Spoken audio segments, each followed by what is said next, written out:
Welcome back, everybody. Today I am going to be making kind of a mini batch cook evening for myself. And this is just something, food for just me, so I can have something prepared and fast and easy to eat while I'm working throughout the week by myself. So tonight I'm going to be making barbecue chicken. I'm going to be making roasted potatoes with rosemary. I'm going to be making Brussels sprouts with bacon. And I'm going to be doing pan-seared shrimp and roasted broccoli. So with the shrimp and the broccoli can go two ways. I can have it with the barbecue chicken if I like, but I can also have it with the shrimp. And with that, I can toss with lo mein noodles or just serve it with rice. So just some easy but good meals and solid meals that are balanced and will give me the energy that I need without having to stop what I'm doing and make a special meal just for myself. I can have this ready to go throughout the rest of the week. So come along with me and I'll show you what I do in a week just for me and my food alone. I forgot to add that I'm also going to be adding some fresh carrots to the broccoli and shrimp kind of stir-fry deal that I'm doing. Some fresh onions that I preserved and put in the freezer, not for my garden. And then I have garlic that is from my garden that I preserved last year and froze it. So I'm going to be adding that as well. Be right back. Okay, so we are back. Now what I've done is I've washed all of my vegetables. That's all good to go. These have already been prepped. You know, the garlic and onions are already prepped, so I don't need to worry about those guys. And I just got 3 bowls out here to put in what I need to do. Everything's been washed, and I've peeled the carrots. So I'm just going to put stuff together. I'm going to need more bowls than that. Now that I think about it, because we're doing 2 different applications with the broccoli, and actually the carrots can go in with the 1 application of broccoli because that's going to be for our stir fry, and then the other one is the broccoli will be by itself. So I'm just going to do the red potatoes first. I'm going to actually make these a little smaller so they are more bite-sized because I don't want a big mouthful of potato. It's not actually going to shrink down in this particular application. It is not going to shrink down as much. When we did the coq au vin together, that was more of a long stewing process, so you needed the potatoes to be a bit bigger. But these guys are getting roasted. And the way that I roast them is I do them on 375, 350 to 375. Olive oil, salt, some seasonings. Me and my garlic powder and onion powder, but you can use any kind of seasonings you want. The red potatoes are a waxy potato, so they're not going to break apart like a russet will, and like any other potato. And you could do this with sweet potatoes too. Just roast them, keep them up like this, make them bite-sized, and roast them. Put any seasonings on that you like. You know, you can do a barbecue seasoning. You can do Hispanic. You can do Asian. You can do all the things. Looks like we got an itty bitty bad spot there, so we're going to take that out. And that's pretty good by itself. And there we go. And last potato. I'll go ahead and half that anyway. Okay, so the potatoes are done, and I can just set that aside. And then I'm going to go through and do the carrots, broccoli, Brussels sprouts. When I get to this big boy right here, I don't know how many of you are aware of this, but the actual stems of the broccoli are very, very nutritious. Yes, they're woody. Yes, they're tougher. But you can actually roast these separate, and they're delicious. They have a ton of flavor, and they're actually, the stems are better for you nutritionally speaking than the actual florets. But all I do is just cut off the very base because it's kind of gnarly. Set that aside. And you know what I do is I start by cutting the stem portions.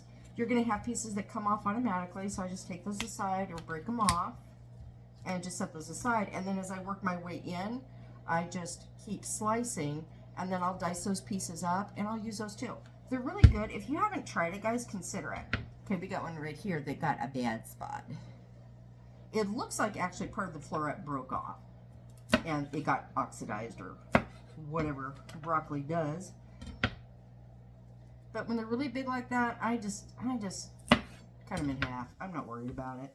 So, but like this guy right here, because it had a little bit of a bad spot, I'm just going to take the good portion that's left and boom, there we go.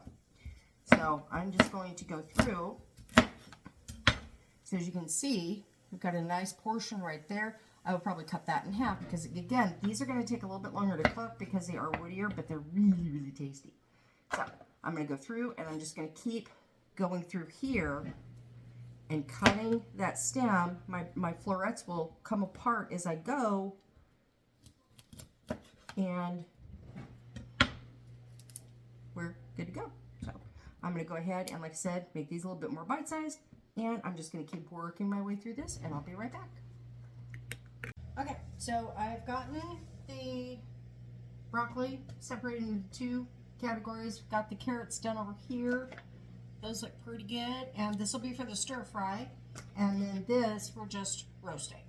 And then we have our potatoes that we're just roasting with the rosemary, olive oil, and salt. Now we're down to the Brussels sprouts. I know people have, it's kind of a love-hate relationship with Brussels sprouts. I get it, but bacon helps a lot. Let's just say that. And Brussels sprouts are basically from the cabbage family. Generally, if you love cabbage, you'll love Brussels sprouts because it's kind of the same plant in a way. What I do is I just slice off the ends, and when you see, if I can bring it in here, you'll see some of the little bit darker leaves. You can just peel those off, or you can try to peel them off. I'm struggling right now, it looks like. Okay, looks like we got them. And just pop off the undesirables. And there you go. Now I slice these in half so that they roast better, because I think the only thing worse than eating a vegetable you don't like is if it's mushy. We don't want mushy. We want crispy on the outside, tender on the inside. Now I've quartered these. Some I will, some I won't, depending on their size. There's some big ones in here, and then there's like itty bitty guys like that. So, but that's all I'm going to do, and keep going with these. I'm going to take those and put them in my compost bowl, and I'm just going to keep working on these. So again, real simple. Cut the end off. Take off those outer leaves. Oh, see this one right here? It's got a lot of dirt in it. Now, generally, that's going to be in the outside of the leaves because those are going to be the ones that are most open when they're growing. They're going to kind of, you know, open up a bit. So they're going to catch stuff like that. So you can just re-rinse it.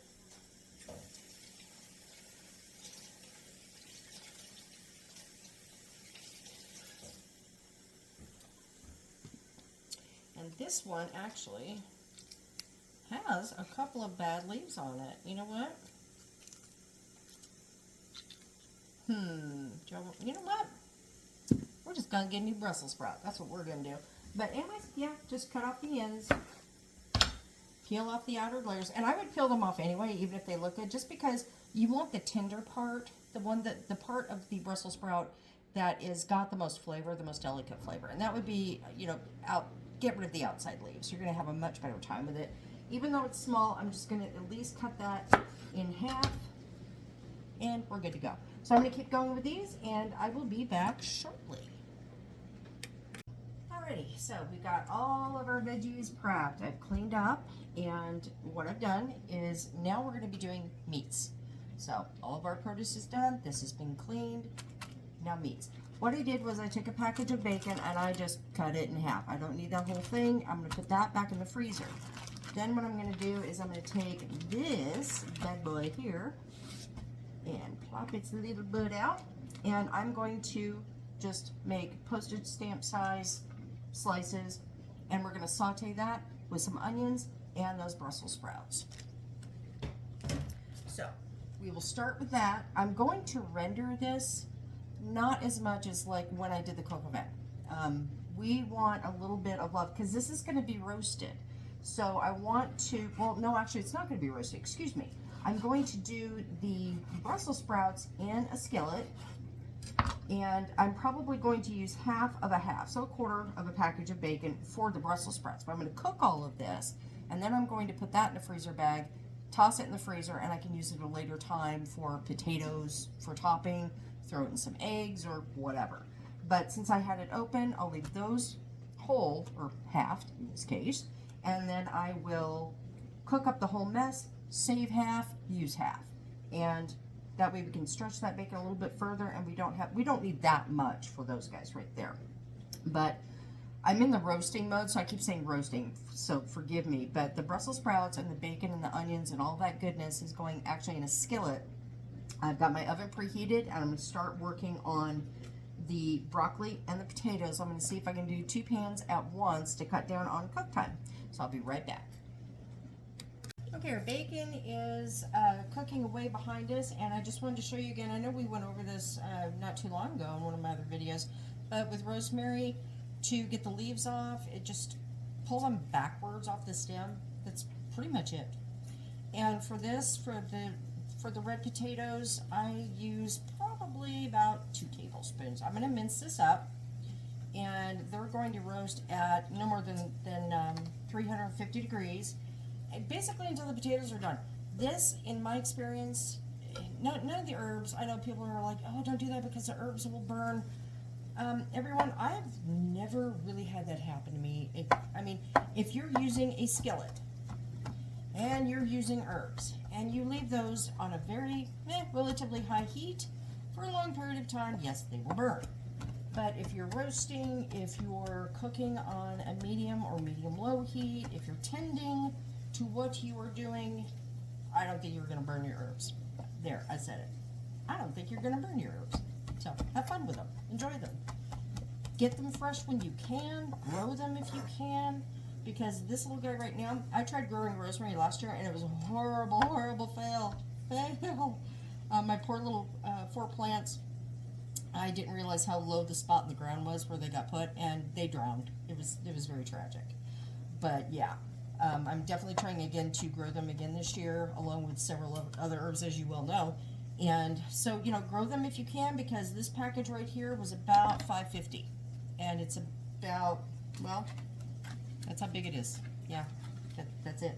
So yeah, grow it if you can, and if you can't, use powder. By all means, don't worry about it. So I've got my cookie sheets here, and I'm going to put the red potatoes in one, and the broccoli that I'm just roasting to have on the other. And I'm going to use my seasoning, some olive oil, some salt. We're going to toss, mixy mix, make it happy. And they're going in the oven at 350 together so that they can cook basically at the same time. Of course, the broccoli will get done faster, but that's fine. I'm just going to pay attention to it. Normally, I do the broccoli for about, on 350, probably about 35 minutes, 30 to 35. I like mine a little roasty toasty. And as far as potatoes go, they're going to take a little bit longer because, again, they're a potato. They're going to take longer to cook. So for the potatoes, same temperature, probably closer to 45 minutes. I would say probably no more than that. We should be good to go. All right, so I will be right back. Okay, so we're back. I have cooked the bit of bacon, and I just put it in the microwave to just keep it safe for the time being and keep me from, nibbling on it. And so the little bit of grease that's left in here, it's not much, maybe a teaspoon. And so we're going to use that. Oh, that was my oven. It was my cookie sheets. They kind of buck and heave a little bit in the heat. It's weird. Anywho, so I'm getting my skillet about a little over medium, not quite medium high, just a scotch over medium. And I'm going to do my onions first. I have a cup portion here. I'm only going to use a half, so we're going to use a half of that in there. And I'm going to set that aside because we're going to be using our wok over here for the stir fry. Yes, I actually have 2 woks, and I actually have one that is actually a Japanese wok. It's got the ring and all of that. I use that outside, and that is a traditional wok that can take high heat. This has the flat bottom on it, so it can be used on the stove, and I love it. I'm going to start using it more. I need to use it more. I really, really do. So I've got my onions here. They're still a little bit frozen. They're not bad, though. Oh, they smell good. So while that's getting going, let me grab some salt. Now, for onions, onions are great for deglazing because they have such a high water content. But they also suggest, and I learned this way back in the early days of learning how to cook and whatnot. Just pretty much, I'm a self-taught cook. Basically, I see it on TV and I learned how to cook it. So a little bit of salt, probably about half a teaspoon, not much. That just helps release the moisture in the onions. You'll end up eventually getting very good color in your onions, and all that flavor will come out. And any little bits in your pan, of course, will be taken up by using those onions. Now what I'm going to do is let that kind of simmer a little bit, get a little happy, and then I'm going to dump in my Brussels sprouts. Now the bacon, because the bacon is, it's cooked, but it's a soft cook, it's not crispy. What I'm going to do is, it's halfway, it's fully cooked, but it's not crispy yet, like I said, so I'm going to toss that in once these guys are done. So like the last, say, 5-7 minutes. Then I will add the bacon in. That way it doesn't get too crispy, and it still imparts even more flavor to our little guys over here. Now this is looking pretty good. It's getting a nice sizzle going. And I do have garlic here, and I think, now what I did with my garlic is I double bagged it, because you don't want your freezer smelling like that. And each one of these, I did about a quarter cup, and instead of doing like garlic pucks, I froze them flat like this, primarily because I really didn't want that garlic smell getting into the freezer. And it takes no time at all. Fresh homegrown garlic, and even store-bought garlic for that matter, when it's raw, we all know how potent it is. So I just did it that way, and it worked out pretty good. So I'm going to use for this probably about a good tablespoon, just like that. Now I'm not going to put this away, because of course I want it for my stir fry. Gotta have garlic and fresh onion and all that goodness in your stir fries. Yes, I've made stir fries in the past with my tried and true favorites of powdered garlic and powdered onion. That's absolutely, you can do that, no problem. But the problem is, if you're gonna go onion, okay, if you're gonna go that extra step, for yourself. I had a thought earlier, and the thought was, when I had mentioned when the video started, I was talking to you about how, you get busy and you tend to not do for yourself like you would do for others. And you just sort of, I know a lot of us suffer from putting ourselves in the back burner. We're going to add our Brussels sprouts. And it's true. I think that we need, especially as women, to focus on, even though we're taking care of our loved ones, we need to take care of ourselves. And I don't know about you all, but I'm very famous for saying to myself, I won't take that extra step. It's fine. It doesn't matter. But you know what? It does matter. I could have easily used garlic powder and onion powder in this. But I'm like, no, it matters. I want to be nice to myself. I want to take that extra step, because not only does it taste better, I'm telling myself I matter too. Instead of getting takeout, I'm making myself dinners. Instead of eating junk food, I'm making home-cooked meals for myself.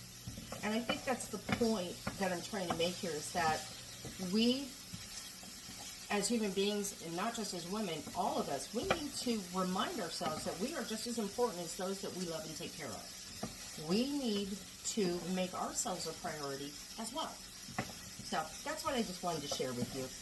The Brussels sprouts are in here. They're doing good, but I'm going to try and kind of show you briefly here. You can see there's not a lot of oil in here. Matter of fact, it's getting too dry, which kind of surprised me. But again, Brussels sprouts are very, like I said, they're like cabbage, but like cabbage, they can burn very quickly. So actually what I'm going to do is I'm going to turn my heat down directly to medium, and I'm going to go ahead and grab my extra virgin olive oil and put about 2 tablespoons.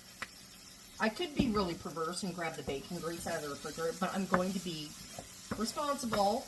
We already have bacon in this. We don't need to get too crazy.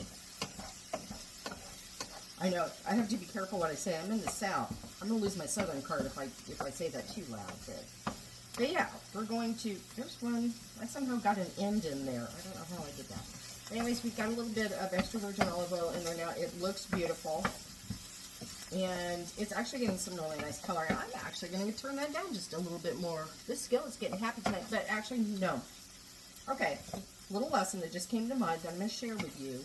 This is a very large skillet. This is a 12-inch skillet, and there is more surface area than there is to the product in the pan. So it's not going to stain, which is great because we want to get that really good color. But it also can burn a lot faster. So this is where you need to really have heat management and not be walking off and leaving your food while it cooks. This is not the time. Don't do that. You will have burnt food. And especially because you have fresh garlic in here. Garlic can burn, but please don't think that garlic is this delicate flower that, oh, once you smell it, it's done. No, it's not. You can cook garlic safely without burning it, but it's about heat management. Okay, so I'm going to keep working on those. We have our potatoes and our broccoli already down below, and they are going. The timer's on. There is about 20 minutes left on those guys. I'll keep working on these, and I will be right back with you all. Okay, so we have gotten our beautiful Brussels sprouts done. We've gotten our broccoli done, which turned out really, really good too. And now we got our potatoes done. I did have to put them back in for about another 10 minutes, but they are done. And look at that pretty color. So we're going to move on here shortly. I still have my carrots and broccoli in the back for the stir fry. And I think the next step is to get the chicken in the oven for barbecue chicken. Okay, so now I'm starting the chicken. And all I'm doing here is using my sauce. I've already put some salt and some garlic and onion on it. And I'm going to start with the backside first. I've got a baster right here. And I'm just kind of coating all my chicken nice and easy. I'll just set that down, and then we're just going to flip. Just like so. And this is, what is it, 5 pieces. So this is kind of an off package that I pulled out. Most of my packages are either 6 or 8, but depending on what you get in your purchase is how I kind of line them up. So just kind of do it like that. And again, for this guy, some salt and some garlic and some onion. Now we put on the goods. And the almighty squeeze bottle. We love you so. I just put on a healthy amount. And halfway through the cooking process, the oven is still at 350. I do like to go back in. I clean my brush, and I never touch the chicken. But I'll go back in halfway through the cooking process, and I'll add some more of the barbecue sauce. And I'll just squirt it from above and take my clean little brush here and just dab it on like I'm doing it now. Okay, so that looks pretty lovely. I'm going to give it a little extra because I can and I want to. And there we go. Now I'm going to put this in. It's at 350, so it's going to cook a little slower, which is fine. And I'm going to eventually probably, these aren't too huge of pieces, but they're going to take between 35 and 40 minutes. I'm not going to flip them. I'm just going to cook them as is. So we're going to put those in, and I'll be back with you just shortly. Welcome back, everyone. It is the next day. Unfortunately, I did not get to film the chicken coming out of the oven, but it came out beautiful, and I had it for dinner last night, and I had it for lunch today, so there's not much to actually show you. I am back now, and we're finishing up with our stir fry and our taco meat, and right now I've preheated my wok. It's good and hot. I'm putting in some olive oil, extra virgin olive oil, and I am going to throw in my onions. Get them out of the bag.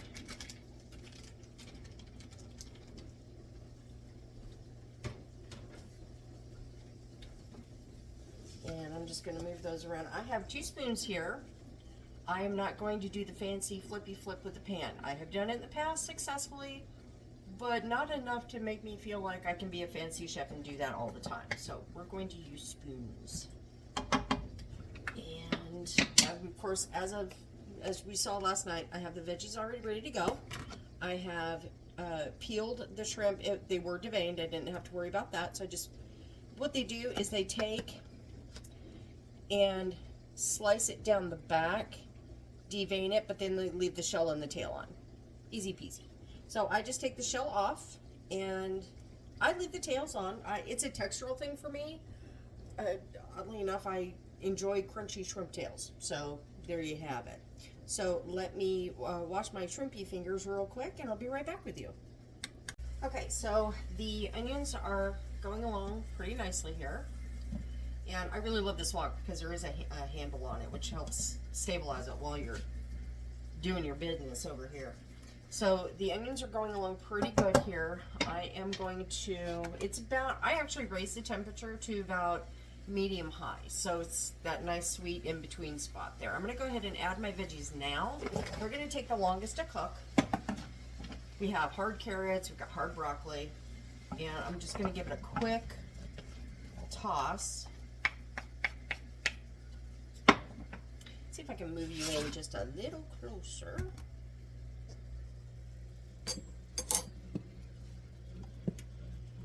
Okay, I think I got you resituated a little bit better there.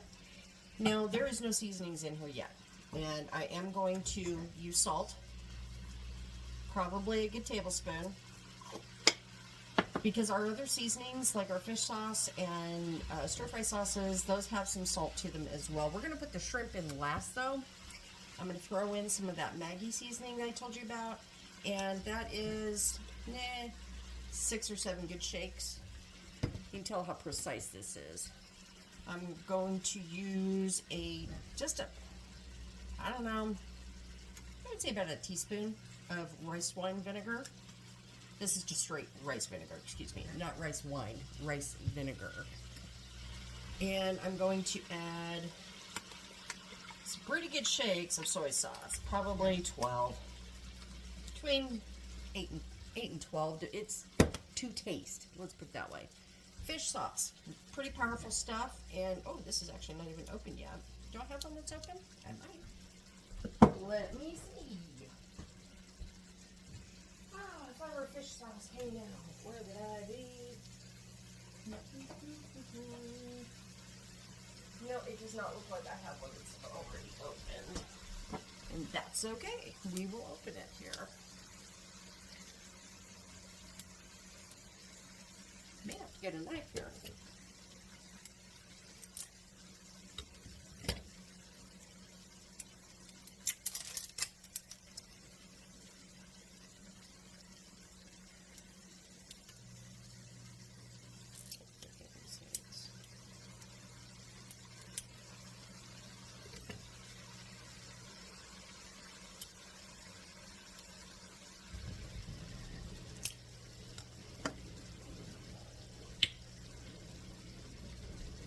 We got it open.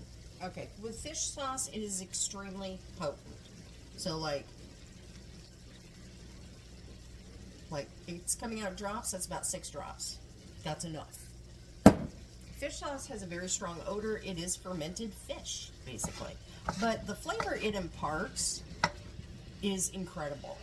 It's hard to describe. There really is I can't think of an accurate way of describing the flavor, but it adds a savoriness to food that, I mean, it doesn't taste fishy. It's strong, and it has a very pungent aroma, which is why you only use a little bit. But that little bit can be quite the flavor enhancer. Hard to describe. We'll go into it more in depth when we do a fish sauce wings, chicken wing. thing. I think we're gonna film a video doing that. It's an incredible recipe. It's really, really good. Now we've gotten all of our other sauces in. I'm gonna add my tried and true favorites, some garlic and onion. We've got fresh onion in here. We will also add fresh garlic. But I like this because it just kind of complements the fresh. You know me, I like to double up. Double the garlic, double the onion. So I'm just giving a little bit of toss. And it's going along nicely.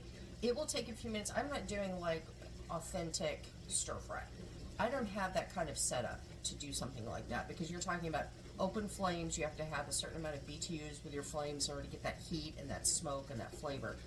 Unfortunately, I can't duplicate that in my kitchen, but I can still do a very pleasant version of it, shall we say. So everything is tossed nicely. I'm gonna let it sit and cook for just probably 5 to 8 minutes. I'm gonna go by how well that is done. When they just start to get tender, that's when we're gonna throw in the shrimp. That's when we're gonna throw in the garlic. That's when we'll throw in that stir fry sauce. So I'll be right back with you. Okay, I have pretty much finished the cooking on this. I got a little fork over here and tested the carrots to be sure that they were done enough. They are. And over here, as you can see, I actually got out a lid to do a little steamy action for just a couple of minutes to really get through those carrots. So now they're cooked enough. We're back to medium heat. I added another 2 tablespoons of oil. And that's the extra virgin olive oil. And now I'm going to add in my garlic. I don't want the garlic to cook very long. In this case, I really want that punch of garlic that is so yummy. I'm kind of a garlic freak, in case you haven't noticed. This, I don't want it to be super mellow. And this is, unlike the California garlic that you get in the grocery store, this is a combination of Enchilium Red and Music, the variety of garlic. And I grew this myself, and it's got an incredible flavor even in its raw state. It doesn't have that distinctive bite that can kind of knock you backwards. This is a very subtle flavor. It's almost sweet, even when it's just barely heated through. Now, I put about a tablespoon of that in. I'm just tossing it through just to get it going. And now we're going to throw in our shrimp. Now, our shrimp are not going to cook very long. Our shrimp are only going to cook about 5 minutes, which is why you wait to the end. When you cook shrimp, it's very easy to overcook. And when you overcook shrimp, you have pencil erasers. You really, really do. Now for this last step, I'm going to crank the heat just a tiny bit, not quite medium-high. And I'm going to use, just because, a little bit of stir-fry sauce, about 2 to 3 tablespoons. And then I'm just going to toss everybody together. Now you can see, at least I think, you'll be able to see a little bit of color starting on the shrimp. As the shrimp cook, they're going to start curling. They're going to curl in on themselves. What you want is kind of not a tight C pattern, but kind of a looser C pattern in the shape of the shrimp, okay? So you want that to be kind of a tighter C pattern, but not super tight. Pretty much, rule of thumb, you want each side of your shrimp to start looking like that where it's getting pink. Once it's pink, it's done. So above all else, when your shrimp turns pink, your shrimp is done. Now this, I'm going to use, I'm either going to throw it in with some lo mein noodles or some jasmine rice. And that's a meal right there. You've got every food group basically except fruit. So it's pretty balanced. Some of these shrimp I'm just taking and flipping. And let's finish off with that heat. just a little bit higher. We're still not at medium high. We are just a little bit below that. So everything has been mixed in. The shrimp are about halfway done. And I'm going to give it, no more than about 2 more minutes, and we'll be good to go. So, give it another little happy turn. Because the shrimp are almost there.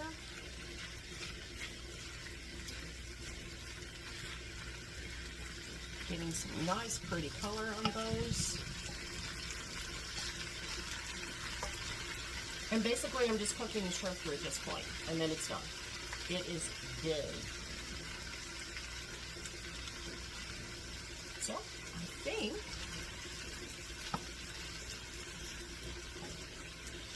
yeah, it's done. So I'm just going to turn off the heat and get it in a container, and we have another meal done.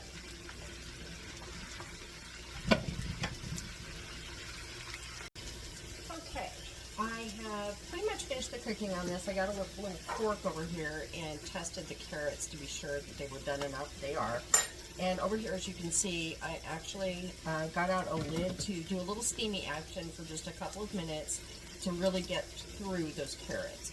So now they're cooked enough. We're back to medium heat. I added another 2 tablespoons of oil. And that's the extra virgin olive oil. And now I'm going to add in my garlic. I don't want the garlic to cook very long. In this case, I really want that punch of garlic that is so yummy. I'm kind of a garlic freak, in case you haven't noticed. This, I don't want it to be super mellow. And this is, unlike the California garlic that you get in the grocery store, this is a combination of Enchilian red and music, the variety of garlic. And I grew this myself, and it's got an incredible flavor even in its raw state. It doesn't have that distinctive bite that can kind of knock you backwards. This is a very subtle flavor. It's almost sweet, even when it's just barely heated through. Now, I put about a tablespoon of that in. I'm just tossing it through just to get it going. And now we're going to throw in our shrimp. Now, our shrimp are not going to cook very long.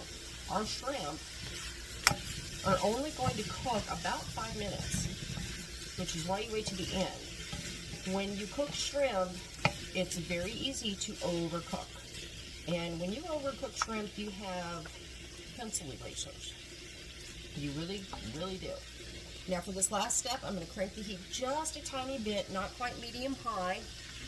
And I'm going to use, just because, a little bit of stir-fry sauce. About 2 to 3 tablespoons. And then I'm just going to toss everybody together. Now you can see, at least I think, you'll be able to see a little bit of color starting on the shrimp. As the shrimp cook, they're going to start curling. They're going to curl in on themselves. What you want is kind of not a tight C pattern, but kind of a looser C pattern in the shape of the shrimp, okay? So you want that to be kind of a tighter C pattern, but not super tight. Pretty much, rule of thumb, you want each side of your shrimp to start looking like that where it's getting pink. Once it's pink, it's done. So above all else, when your shrimp turns pink, your shrimp is done. Now this, I'm going to use, I'm either going to throw it in with some lo mein noodles or some jasmine rice, and that's a meal right there. You've got every food group basically except fruit. So it's pretty balanced. Some of these shrimp I'm just taking and flipping. And let's finish off with that heat just a little bit higher. We're still not at medium high. We are just a little bit below that. So everything has been mixed in. The shrimp are about halfway done. And I'm going to give it, no more than about 2 more minutes, and we'll be good to go. so. Give it another little happy turn. Because the shrimp are almost there.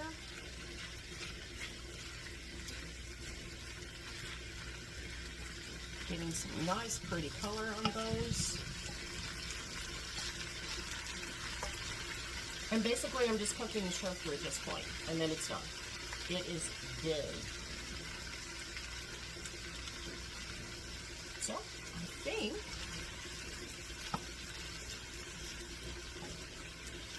yeah, it's done. So I'm just going to turn off the heat and get it in a container, and we have another meal done.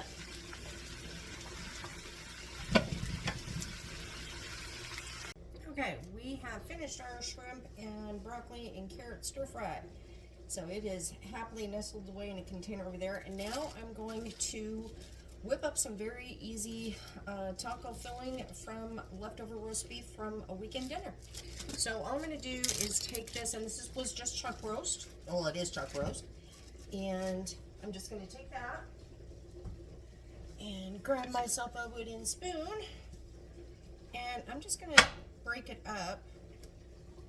Actually, it's going to break up a lot more as it gets warm. Right now it's very cold out of the refrigerator. But this is going to be super simple. All I'm going to do is add some really lovely Mexican flavor to it. And then I have some very simple corn tortillas. I don't have any guajillo cheese. I don't have any, for heaven's sakes, queso fresco. Maybe it is queso fresco. It's the Mexican cheese. It's very crumbly. It's like feta. So however badly I'm butchering that word, or what it's actually called, you know what I mean. I also do not have any cilantro.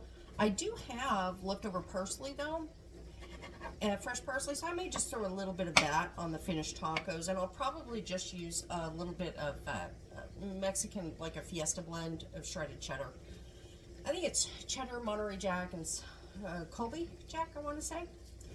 And so for a finished taco, maybe a little pinch of parsley, some Fiesta blend cheese, and maybe a little extra hot sauce if I'm feeling special and extra. So that's all I'm going to do real quick. I'm going to warm this up first, get it more shreddable, and then we're going to start adding in some really lovely seasonings. Okay, so I have gotten the meat broken up pretty nicely, and it's warming through. I just have it a little bit below medium on the stove here, and I'm just going to add, in this case, I'm going to add some powdered garlic only because I am going to add some more fresh garlic. Right one here, and I'm probably going to add about a teaspoon, not too much.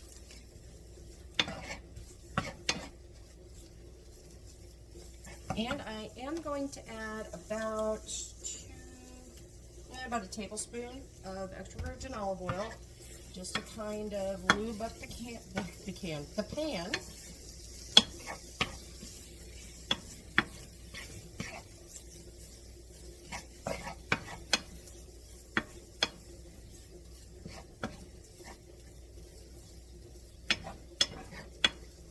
So everything's nicely coated there. And I am going to grab one more thing.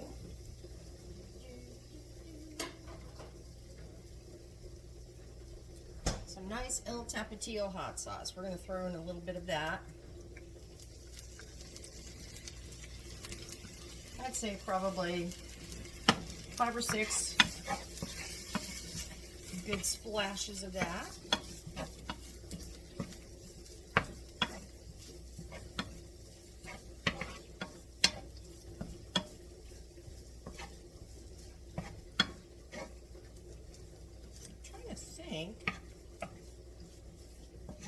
I'm going to turn that heat down just a little bit as I ponder my life here. I'm going to grab some cumin and some chili powder. And with the chili powder, Normally I use quite a bit of chili powder. It's really not hot. It just provides that kind of a smoky Hispanic flavor that's so yummy. And I'm not going to put a ton of cumin in because it's not that much meat in the pot. And then what I'm going to do is, essentially what I'm doing is creating like what you would use as, say, taco seasoning when you're making tacos. So I'm going to grab a little bit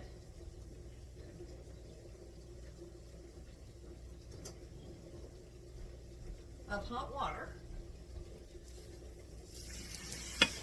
And I'm not going to use all of it. This is just, grab some in a measuring cup. What you want to do is create a little bit of looseness and create almost a sauce, because it will absorb, but it's going to help coat that meat so that everything spreads out, everything is coated. It will further shred that meat down.